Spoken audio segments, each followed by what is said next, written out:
அன்பார்ந்த எனதருமை யூடியூப் நேயர்களுக்கு வணக்கம். இன்றைக்கும் ஒரு புதுமையான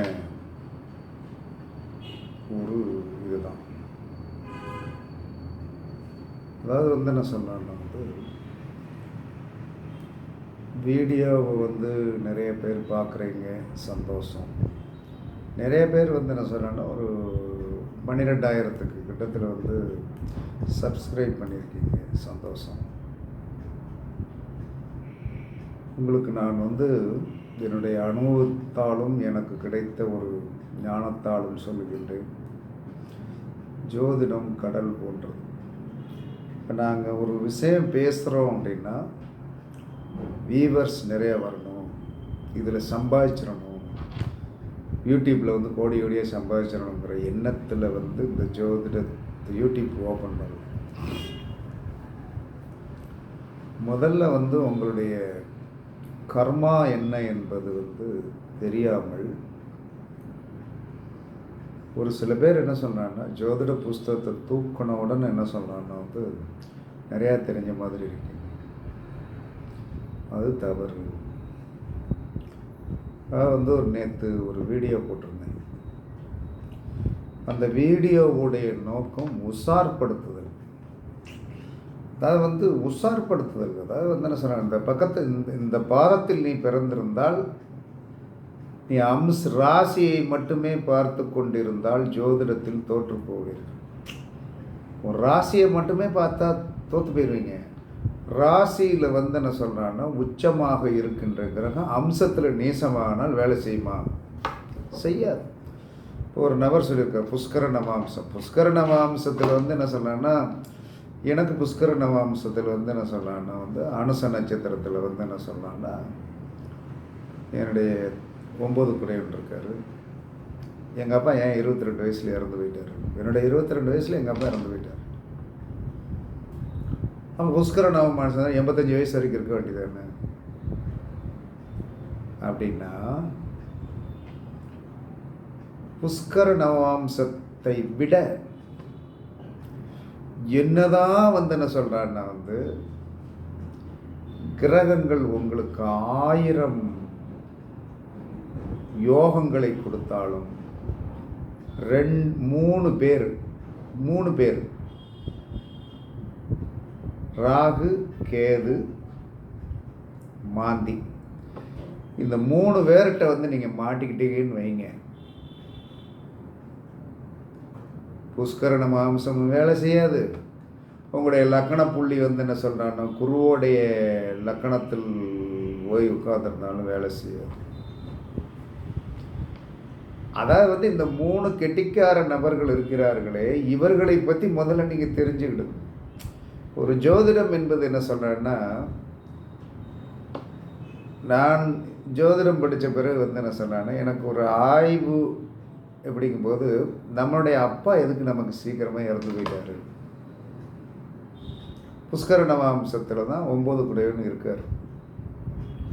ஆனால் அந்த புஷ்கர நவாம்சத்திலையும் கேது இருக்கு. அப்போ கேது இருக்கும்போது என்ன சொல்கிறான்னா, கேதுவோடைய பிடிக்குள்ளே யார் போய் உட்காந்துட்டா அப்படின்னா 9 குடையவன் உட்காந்துட்டான். ஏன்னா கேது ஆன்டி கிளாக் வைஸில் போகக்கூடிய. அப்போ அனுச நட்சத்திரம் 2ஆம் பாதத்தில் புதன், அனுச நட்சத்திரம் 3ஆம் பாதத்தில் கேது. அப்போ கேது என்ன சொல்கிறான்னா, புதனை கடக்க போகிறார். அடுத்த பாதை எதில் ஏறுவார்? அனுச நட்சத்திரம் 2ஆம் பாதத்தில் ஏறுவார். அப்போ என்ன செஞ்சிட்டார்னா, குறிப்பிட்ட எல்கைக்கு மேலே தகப்பனாரை சோழியை முடித்து விட்டார். நானும் எனக்கு புஷ்கர நாமத்தில் எங்கள் அப்பா இருக்கா, எங்கள் அப்பாவோடைய இது இருக்குன்னு எனக்கு ஆரம்ப காலத்தில் அப்படித்தான். ஜோதிடத்தை ஆய்வு செய்து பார்க்க வேண்டும். நம்ம எல்லாருமே ஆய்வு செய்யாமல் என்ன சொல்கிறாங்கன்னா செயல்பட்டு கொண்டே இருந்து செயல்பட்டுக்கிட்டே இருந்து என்ன சொல்கிறேன்னா, இப்படியெல்லாம் நீங்கள் வந்து இந்தந்த பாதங்களில் போய் பிறந்தால் நீங்கள் என்னை வந்து பாருங்கள் அப்படின்னு சொல்லுவது, மாதா பிதா குரு தெய்வம் இந்த 4 பேரை நீ எவனாக இருந்தாலும் பார்த்தாகணும். இந்த உலகத்தில் வந்து என்ன சார் பார்க்க வருவது தவிர மெனிகில் தேனியிலேருந்து திண்டுக்கல்லேருந்து இங்கே வந்துட்டு போகிறாங்க. 6 மணி நேரம் பிரயாணம் வந்து உட்காந்துட்டு 2 மணி நேரம் பேசிட்டு தான் போகிறாங்க. காரணம் வந்து என்ன சொல்கிறாங்கன்னா, அவர்களுக்கு காரிய வெற்றியாக வேண்டும்.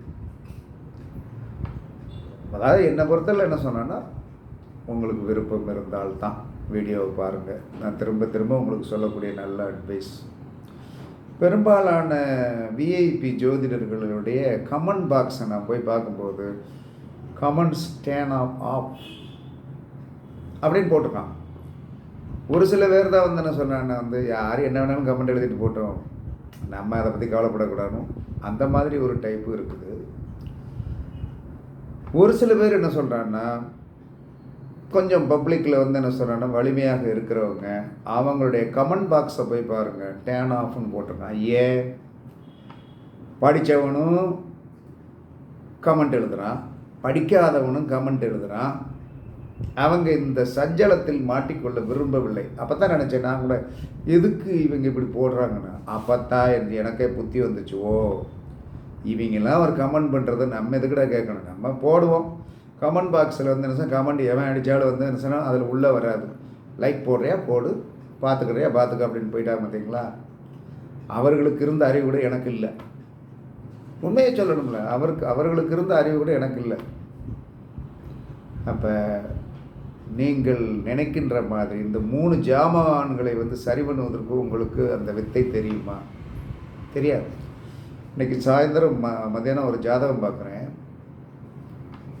சூரியன், புதன், குரு, சுக்கிரன் இந்த 4 கிரகத்திற்கு 5ஆம் இடத்துல போய் கேது மாந்தி. 42 வயது ஆகிறது. ஒரு திருமணம் நடந்து டைவர்ஸ் ஆயிடுச்சு. அதுக்கடுத்து கல்யாணமே முடியல. அந்த ஜாதகம் 42 வயது வரைக்கும் சுற்றி கொண்டு தான் இருக்கிறது. வந்த உடனே வந்து என்ன சொல்கிறேன்னா, அவங்க கொடுத்த ஜாதகத்தை வந்து நான் போட மாட்டேன். எப்பயுமே எனக்கு அது பிடிக்காது. நான் என் சாஃப்ட்வேரில் போட்டு பார்க்கும்போது மாந்தி எந்த நட்சத்திரத்தில் போய் உட்கார்ந்திருக்கிறானோ அந்த நட்சத்திரத்துடைய மூலத்திரிகோணம் பாதிக்கும். அப்போ கும்பலக்கணத்திற்கு வந்து புரட்டாதி நட்சத்திரத்தில் போய் வந்து என்ன சொல்கிறான்னா மாந்தி இருக்க குருவோடைய மூலத்திரிகோணம் தனுசு. அப்போ அந்த கும்பலக்கணத்துக்கு 11 காரிய வெற்றியை கொடுப்பவன் வந்து யார்? காரிய வெற்றியை கொடுப்பவன் வந்து குரு. அவனே வந்து என்ன சொல்கிறான்னா, அவன் குரு நின்ற இடத்துக்கு 5ஆம் இடத்துல போய் வந்து மாந்தி வெற்றி பெற முடியல. நான் சொன்னது ஒரே வரி தான் சொன்னேன், இந்த 4 கிரகத்தையும் வேலை செய்ய விடாமனது மாந்தி. ஆனால் ஜாதகத்தை பார்த்தா பௌர்ணமியில் போய் பிறந்திருக்காரு, திதி சூனியம் கிடையாது, கும்பலக்கணம், நல்லா படிச்சிருக்காரு, வீடு இருக்குது, இருக்காயா, வீடு இருக்காயா, படிப்பு இருக்காயா, ஆமையா, மாஸ்டர் டிகிரி வரைக்கும் இருக்கேன், பொண்டாட்டி மட்டும் இல்லையா. அப்போ மாந்தியை வந்து எடுத்து பிரயோகம் பண்ண தெரியும், மாந்தி என்ன செய்யுங்கிறது தெரியும். அதனால் எல்லா மனிதருக்கும் என்ன சொல்கிறான்னா வந்து உங்களுக்கு வந்து என்ன சொன்னா பொசசிவ். எதுக்கு பொசசிவ் வருது? பொசசிவ் வரக்கூடாது. நம்ம படிச்சிருக்கிறது என்ன, நான் தான் படிச்சுக்கலாம், என்ன நான் படிச்சிருக்கிறது தான் கட்டுறது காயமாக இன்னும் நிறையா படிக்க வேண்டியது. அப்போ எல்லாருமே வந்து கமெண்ட் பண்ணணும் அப்படின்னா ஒரு சின்ன வந்து ரெக்வஸ்ட்டு சொல்கிறேன். என் ஃபோன் நம்பர் இருக்குல்ல, கூட்டு பேசுறதுக்கு என்ன தயக்கம்? எனக்கு நான்லாம் வந்து உன்னுடைய வித்தையில் நீ போட்ட வீடியோவில் தவறு இருக்கிறது அப்படின்னா தர்க்கம் பண்ணுவதற்கு நான் ரெடி. ஏன்னா வந்து என்ன சொன்னேன், இதில் எல்லாம் சம்பாதிச்சாச்சு, பிள்ளைகளை நல்ல நிலைமை கொண்டு வந்தாச்சு. இன்னும் 10 வருஷ வாழ்க்கை வந்து பொது வாழ்க்கையில் நாம் கற்ற அந்த பாடத்தை எல்லாருக்கும் யூடியூப் மூலம் நல்லா கொடுக்கணுங்கிற ஒரு ஆசை.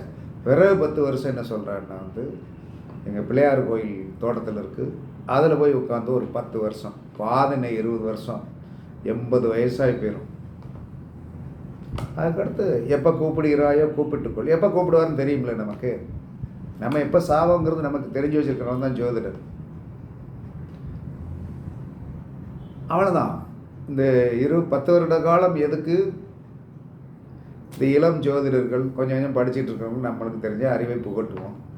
பிற ஒரு 10 வருஷ காலம் ஆன்மீகத்தில் வந்து சொன்னால் பிள்ளையார் கோயிலில் பூஜை வச்சுட்டு நின்றுட்டு அங்கே நம்மளால் முடிஞ்ச வரைக்கும் என்ன சொல்கிறேன் தெரிஞ்சான பொண்டாட்டி புருஷனும் சாப்பாடு போய்க்கிட்டு சாப்பிட்டுட்டு வர்றவனுக்கு 2 திரிக்கான 4 பார்சல் சாப்பாடு கொடுத்துட்டு அன்னதானம் பண்ணணும்னு தான் என்னுடைய உண்மையான சொல். அதனால் என்னடா இதே வந்து இது வந்து இந்த 10 நிமிஷம் ஆச்சு. நான் சொல்ல வந்த விஷயம் வந்து என்ன சொல்கிறேன்னா வந்து ஏன்னா அந்தளவுக்கு என்ன சொல்கிறேன்னா மனதை வந்து உடலால் செய்த தீங்குக்கு உடலால் வதப்படுவாய், மனதால் செய்த தீங்குக்கு மனதால் வதப்படுவாய். அதனால் யோசனை பண்ணிக்கிடுங்க. நீங்கள் நிறைய பேர் வந்து என்ன சொல்கிறாங்க எல்லாம் எதிர்பார்க்குறீங்க. எதிர்பார்க்குற அளவுக்கு வந்து உங்களிடம் என்ன இருக்கிறது? நீங்கள் வந்து அந்த அளவுக்கு வந்து எதிர்பார்க்குற அளவுக்கு எல்லோரும் எதிர்பார்க்க தான் செய்கிறோம். அதற்கு நமக்கு ஒரு தகுதி வேணும். நம்ம படித்தது தான் சட்டம்னு நான் சொல்லவே இல்லை. என்னை பொறுத்தவரை நீங்கள் பேசலான்னா ஆமாம் அந்த நேரம் வந்து எனக்கு டைம் இருக்கணும்.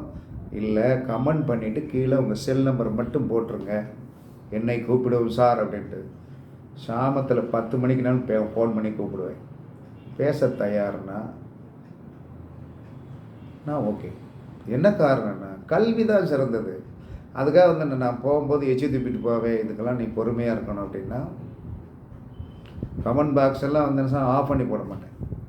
என்னுடைய கொஸ்டின் ஒன்று தான், என்னிடம் பேச வேண்டுமா?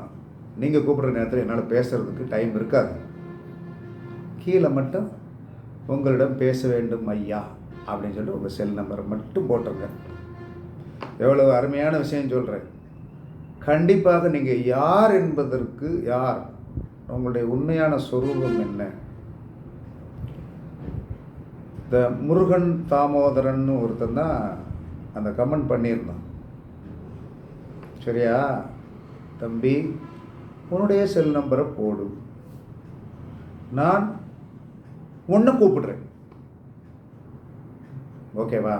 அதனால் வந்து என்ன சொன்னேன்னா, ஏன் இப்படி பேசுகிறேன்னா வந்து அதற்கு ஒரு அந்த பாதங்களுக்கு ஒரு விளக்கம் சொல்லியிருந்தேன். அது எவ்வளவு அருமையான விளக்கம். அப்போ நீ சிந்தனை பண்ணணும்.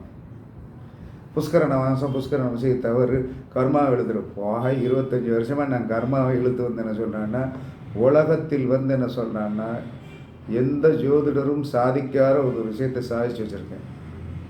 ஏன்னா அதெல்லாம் வந்து பட்டுன்னு 10 நிமிஷம் உனக்கு சொல்லி கொடுத்துட்டு 25 வருஷமாக நான் தூங்காமல் கஷ்டப்பட்டு நாரி நசங்கள் இதை உனக்கு 10 நிமிஷத்தில் இருந்த அல்வாத்து கணக்கை நான் தூக்கி கொடுக்கறதுக்கு கேனை கிடையாது. அடுத்த வாரிசு வந்து அதுக்கு உருவாகிக்கிட்டு இருக்கு. அதுகிட்ட மட்டும் என்ன சொன்னேன், நான் வந்து கொடுத்துட்டு போனேன்னா நான் இப்படி இருக்கிறேன். அடுத்த என்னுடைய ஜோதிடத்தை படிக்கக்கூடிய என்னுடைய சந்ததி சூரியனும் குருவும் ஒன்று சேர்ந்து பிறந்திருக்கான். சிவராஜ யோகத்தில் போய் பிறந்திருக்கான். பிடிச்சி சொன்னானே என்னை விட பன்மடன்னு சொல்லுவாயா. அதனால் வந்து என்ன சொன்னேன்னா, இந்த எதுக்கு எல்லோரும் சொல்லுவீங்க, நீங்கள் சொல்லக்கூடிய அட்வைஸ் எனக்கு தெரியும் சார், பப்ளிக்னா அப்படி தான் சார் இருக்கும், எதுக்கு சார் பேசாமல் இருங்க சார் அப்படின்னு நம்ம சொல்வதெல்லாம் எனக்கு மைண்ட் வாய்ஸ் கேட்கும். என்னை பொறுத்தளவு உங்களுடைய நீங்கள் ஒரு பக்கத்தில் இருந்து பேசுகிறீங்க, நான் ஒரு பக்கத்தில் இருந்து பேசுகிறேன், 2 பேரும் இணைவதற்கு வாய்ப்பில்லை. என்னிடம் இணைய வேண்டுமா உங்களுடைய செல் நம்பரை போடுங்க, நான் கண்டிப்பாக வந்து என்ன சொன்னால் கூப்பிடுவேன். நீங்கள் கூப்பிட்டு என் டயத்தை வேஸ்ட் பண்ணுறத விட உங்களுக்கு கண்டிப்பாக வந்து என்னை விட ஃப்ரீ டைமாக இருக்கும். ஏன்னா நீங்கள் யாரும் பிஸியான ஆள் கிடையாது. உண்மையாக சொல்ல, நீங்கள் பிஸியாக இருக்க மாட்டீங்க. பிஸியாக இருந்தால் எதுக்கு 10 வரி எழுதுகிற? எழுத மாட்டேன். இனிமேல் யார் வந்து உங்களுக்கு உண்மையாகவே இருக்கும், ஒரு வீடியோ போடும்போது ஒரு எல்லாத்துக்கும் ஒரு இருக்கத்தான் செய்யும், உங்களுடைய செல் நம்பர் மட்டும் போடும், நான் கூப்பிடுறேன் அப்படின்னு சொல்லிட்டு வந்த விஷயம் வந்த காளி தேவியோடைய விஷயம். இந்த காளி தேவி என்று சொல்லக்கூடிய காளி ஈஸ்வரிக்கு நாம் என்ன நிவேதானமாக படையல்கள் வைத்து வழிபாடு செய்தால் நாம் நினைத்த காரியங்கள் நடக்கும் என்பதை சொல்லுவதற்காகத்தான் இந்த வீடியோ. இருந்தாலும் இன்ட்ரோடக்ஷன் ஜோதிடத்தில் இருக்கின்ற சில நிறைகுறைகளை பேசாமல் கமர்ஷியலாக பேசவே கூடாது. கமர்ஷியலாக போய் பேசிட்டு வீட்டில் போனோன்னே சோறு வை, என்ன சாப்பாடு இருக்குது, என்ன சாப்பாடு பண்ணிருக்கு, என்ன கூட்டி, என்ன குழம்பு அப்படின்னு தான் போய் உட்காரணும். ஏய் சோறு வை அப்படின்பதற்கு என்ன சொல்லக்கூடாது. ஜோதிடம் என்பது ஒரு 12 கட்டத்தோடைய கலவை. அதை ரசிக்க தெரியணும். ஜோதிடம் மட்டுமே பேசக்கூடாது. ஜோதிடத்தில் எல்லா பாவத்தையும் பேசணும். அப்போ என்ன சொன்னேன், கமெண்ட் பண்ணுறவங்களுக்கு ஒரு நல்ல ரெக்வஸ்ட் கொடுத்தாச்சு இல்லையா, நீங்கள் என்னிடம் பேச வேண்டுமா, உங்கள் செல் நம்பர் மட்டும் போடும், தப்பாக மட்டும் போட்டுறாதீங்க. ஏன்னா உங்களுக்கு தைரியம் கிடையாது. நீங்கள் வாங்க பேசுவோம். பேசணும்னா உங்களுக்கு ஒரு ஞானத்தையும் ஒரு அறிவையும் ஒரு வார்த்தையில் சொல்லிடும். எனக்கு அது முடியுங்கிறதுனால. ஏன் தெரியுமா, என்னை ஒரு நபர் சொல்லியிருந்தாள், திமிரான பேச்சு ஆனால் அதில் உண்மை இருக்கிறது. அதை மட்டும்தான் எனக்கு தெரியுமாக்கா. எப்பயுமே ஒன்று நினச்சிக்கோங்க, வாழ்க்கையில் நாம் வெற்றி பெற வேண்டும் என்று சொன்னால் பணிவு வேண்டும். பணிவு வேண்டும். சும்மா கிடையாது. கல்வியை என்ன சொன்னேன்னா விற்றுட்டு போகிறதுக்கு விற்றுட்டு போகணுன்னா நான் இன்னும் என் பேச்சை இன்னொருத்தட்ட கொடுத்து பப்ளிஷ் பண்ண தெரியும். நாம இருப்போம். நமக்கு ஒரு வீடியோ போட்டால் 1000 1500 பேர் பார்க்குறான், 12,000 வியூவர்ஸ் இருக்கிறான், 12,000 சப்ஸ்கிரைப்ஸர் இருக்கிறான். இவங்க இன்றைக்கி இருந்தாலும் இவங்க தான் ஆத்மார்த்தமானவங்க. எப்போ இருந்தாலும் இந்த வீடியோவை நம்ம பார்த்து படிச்சுக்கலாம் அப்படின்னு சொல்லிட்டு. அதனால் பணத்துக்காக நான் பேசவே இல்லை. எனக்கு பணம் தேவையில்லை. அதனால் பணம் வருவதற்குண்டான வாய்ப்புகள் எப்படி பண்ணினால் அது வருங்கிறது எனக்கு தெரியும். அதனால் இந்த காளிதேவி படம் இருந்தாலும் பரவாயில்ல, சிம்பிளாக வச்சுக்கணும். அதுக்கு ஒரு வியாகியானம், காளிதேவி என்று சொல்லக்கூடியவளை வீட்டில் வைக்கலாமா அப்படின்னு சொல்லிட்டு. நம்மளை விட கொடூரமானவனா கடவுள்? நம்மளை விட கொடூரமான கடவுளே கிடையாது. மிருகம் கூட கொடூரமானது கிடையாது. காரணம், மனுஷன்தான் கொடூரமானது. அப்போ காளிதேவியோடைய சின்ன படம் சிம்பிளாக கடைகள் எல்லாம் கிடைக்கும். அந்த சிவனை கீழே போட்டு வாங்கி மீச்ச மாதிரி இருக்கும். அது ஒரு கர்மாவை அழிக்கக்கூடிய ஒரு சக்தி தான். அது நீங்கள் வச்சு கும்பிட்டீங்கன்னா தெரியும். அப்போ தோல் நீக்காத முழு உளுந்தவடை, தோல் நீக்காமல் உளுந்த போட்டு அப்படியே நனைய போட்டு ஆட்டி நீங்கள் உளுந்தவடை வைத்து காளிதேவியோடைய வசிய மந்திரத்தை சொல்லி வந்தீர்கள் என்று சொன்னால் மந்திர யந்திர சக்தி பிதுர்தோஷம் நீங்கும்.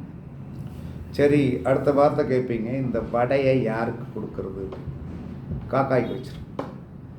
அதற்கடுத்து சர்க்கரை பொங்கல் காளிதேவிக்கு வைத்து வழிபாடு செய்தீர்கள் என்று சொன்னால் காரிய சித்தியும் பண வசதியும் கண்டிப்பாக வரும்.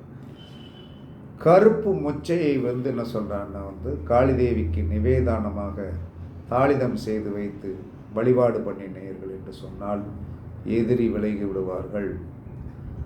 வெள்ளை மொச்சையை என்ன சொல்கிறான்னா காளிதேவிக்கு என்ன சொல்கிறான்னா நீங்கள் அவிச்சு தாளிசம் பண்ணி வைத்து கும்பிட்டீர்கள் என்று சொன்னால் சுக்ல விருத்தியும் தனலாபமும் ஏற்படும்.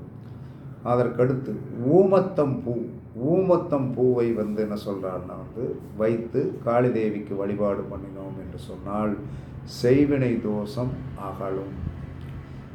ரெண்டாவது, காளிதேவிக்கு என்ன சொல்லலாம்னா ஆமவடைன்னா என்ன சொல்லலாம்னா பருப்பு வடைன்னு சொல்லுவாங்க. அந்த ஆமவடையை என்ன சொல்லலாம்னா ஒருவர் காளிதேவிக்கு வைத்து வழிபாடு செய்தீர்கள் என்று சொன்னால் எதிரியுடைய பலம் குறைஞ்சி போயிடும்.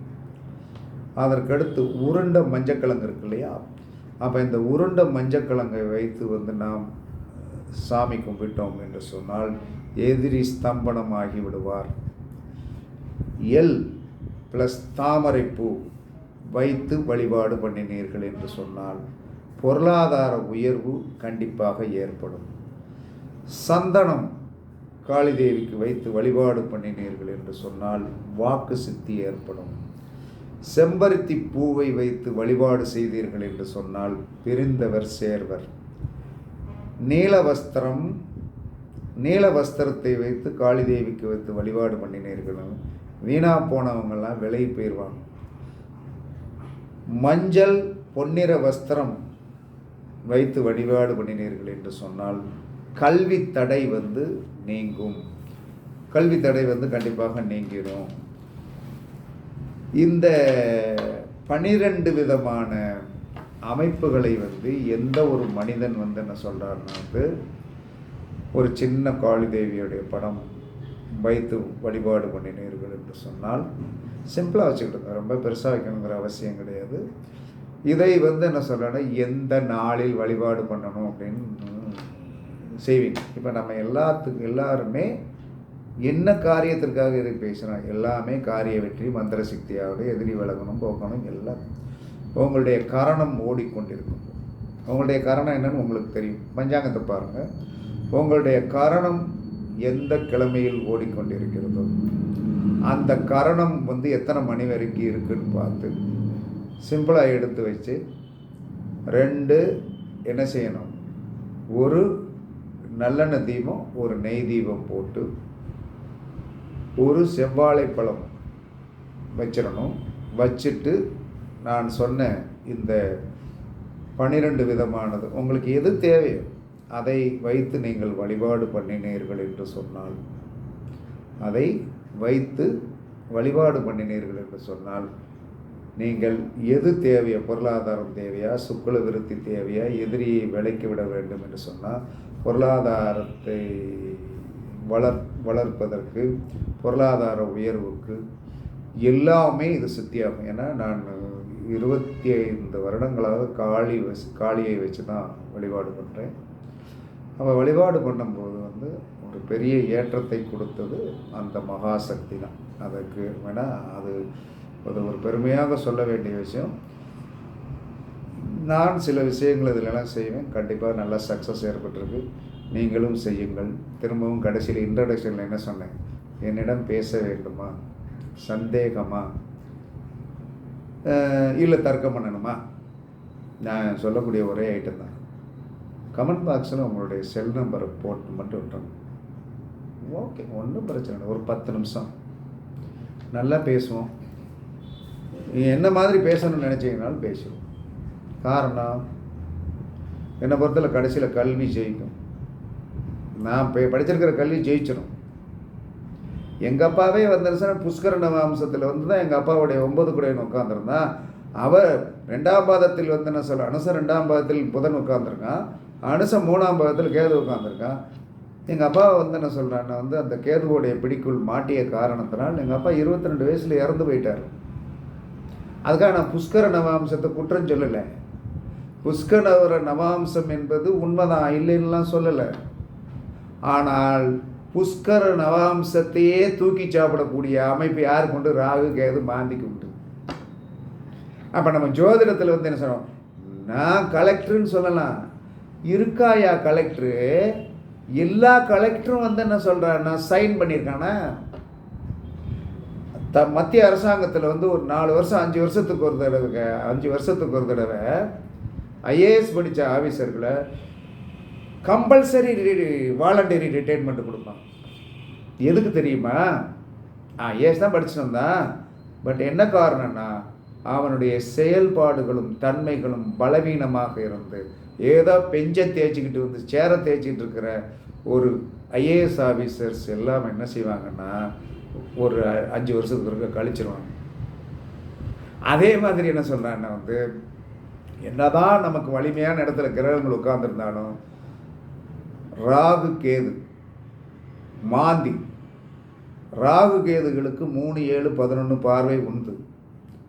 சரியா? மாந்திக்கு 2வது பார்வை உண்டு, 12வது பார்வை உண்டு, 7வது பார்வை உண்டு. இது உண்மை. எல்லாரும் இல்லைம்பாங்க. நமக்கு தேவையான இல்லைன்னு சொல்லிக்கிட்டதெல்லாம் ஏற்றுக்கிட முடியாது. அதனால் பாதிக்கப்பட்டவர், அதனால தான் என்ன சொன்னால் மாந்தியவே போடுறது கிடையாது. ராகு கேதுகளை பற்றி கவலையே படுறது கிடையாது. முதல்ல கல்யாணம் நடக்கலையா, பிரச்சனையா, இல்லை வந்து என்ன சொன்ன இடத்துல பிரச்சனையா, அதில் பிரச்சனையா, இதில் பிரச்சனை. ராகு கேதுகள் வந்து எங்கே இருக்காங்க, அந்த எந்த காரியம் நடக்க வேண்டுமோ அந்த காரியத்திற்கு வந்து 1-5-9 இருந்தாங்கன்னா நடத்தவே விட மாட்டாங்க. அதற்கான பரிகாரங்கள் வந்து என்று சொல்லக்கூடியதை நம்ம பண்ணாதான். திருநாகேஸ்வரத்துலேயும் திருமணஞ்சேரியிலையும் காளகஸ்தியிலையும் எத்தனை பேர் பண்ணிட்டு வந்துட்டு வந்தேன் சார், 10 வருஷமாக நான் பண்ணிட்டு வந்தேன் சார், கல்யாணம் நடக்காமல் இருக்கு அப்படின்னு சொல்லி. அதை எப்படி சால்வேஷன் பண்ணுவது என்பது என்று சொல்லக்கூடிய ஒரு கட்டவிரல் நகத்தை வச்சு என்ன சொன்னால் கேதுவை கண்ட்ரோல் பண்ணிடலாம். கேதுவை கண்ட்ரோல் பண்ணுறதுக்கு வந்து உங்களுக்கு வழி தெரியுமா? 10 நகவட்டி வாங்கி தானம் பண்ணுங்க. 10 நகவட்டி வாங்கி தானம் பண்ணுங்க. கண்டிப்பாக என்ன சொன்னா கேது கண்ட்ரோல் ஆவார். கேது கண்ட்ரோல் ஆகணுமா? பொம்பளையாக இருந்தால் வந்து மாதம் ஒரு தடவை பூ முடி விடுங்க. ஆம்பளையாக இருந்தால் 3 வருஷத்துக்கு ஒரு மொட்டை போடுங்க. கேது உங்களை ஒன்றும் செய்ய மாட்டார். நம்ம மொட்டை ஓட்டால் கேவலப்படுவான். முடியை வெட்டிட்ட வந்து கொஞ்சம் கம்மியாகிடுதுன்னு வருத்தப்படுவான். எந்த கிரகத்தையும் கண்ட்ரோல் பண்ணுவதற்கு வந்து சாஸ்திரத்தில் ஒரு வழிமுறை சொல்லப்பட்டுள்ளது. அதை புரியாதவர்கள் தர்க்கத்திற்கு வருவார்கள். புரிந்தவர்கள் இது என்ன, எத்தனையோ பேர் என்கிட்ட வந்து அன்பாக பேசி ஹாப்பினஸ்ஸாக போயிடுவாங்க. என்ன காரணம்னா நம்மளுடைய இயல்பு நிலை அதுதான். என்னுடைய இயல்புநிலை என்னுடைய 2ஆம் இடத்தில் செவ்வாய் ஆட்சி, கேது உச்சம். என்னுடைய நிலை மண்டை போன பிறகு தான் வந்து அந்த அகங்காரம் இதெல்லாம் குறையும். அது இறைவன் விட்ட வழி. நான் என்ன பண்ண முடியும்? நானும் குறைச்சி தான் பார்க்கேன். முடியல, என்ன பண்ண முடியும்? வாங்க சரி பண்ணி கொடுப்போம். இந்த வீடியோ பெருசாக தான் இருக்கும், அதனால் கவலைப்படாதீங்க. எல்லோரும் நல்லா பாருங்கள், புரிஞ்சுக்கிடுங்க. புரிஞ்சுக்கிட்டு என்ன சொல்கிறேன், உங்களுக்கு இன்றைக்கி ஒரு சான்ஸ் திரும்ப சொல்கிறேன். பேசணுமா? இப்போ செல் நம்பரை போடும், நான் கூப்பிட்றேன். கண்டிப்பாக என்ன சொல்கிறேன், நல்லா பேசுவோம். ஏன்னா நைட்டு 10 மணிக்கு மேலே பேசினா தான் சூப்பராக இருக்கும். எனக்கும் பொழுது போகும், உங்களுக்கு வந்து என்ன சொன்ன டவுட்டு எப்படி வந்துச்சு அப்படிங்கிறத கேட்போம். உங்கள் வர்க்கத்தில் இருக்கிற ஒரு நட்சத்திரத்தை சொன்னீங்கன்னா அதில் வந்து 1000 விஷயங்கள் எடுத்து வந்து என்ன சொல்கிறேன், நான் வந்து உங்களுக்கு என்னால் சொல்ல முடியும். அது ஃப்ரீ ஜோசியமாக போயிடும். அதுக்கு பிறநாள் நீங்கள் திருந்துங்க என்று கூறி உங்களிடமிருந்து விடைபெறுவது கழுகுமலை ஜோதிடர். சுகமே சூழ்க, சுகமே சூழ்க. வாழ்க வளமுடன், வாழ்க வளமுடன். வணக்கம், வணக்கம், வணக்கம், வணக்கம்.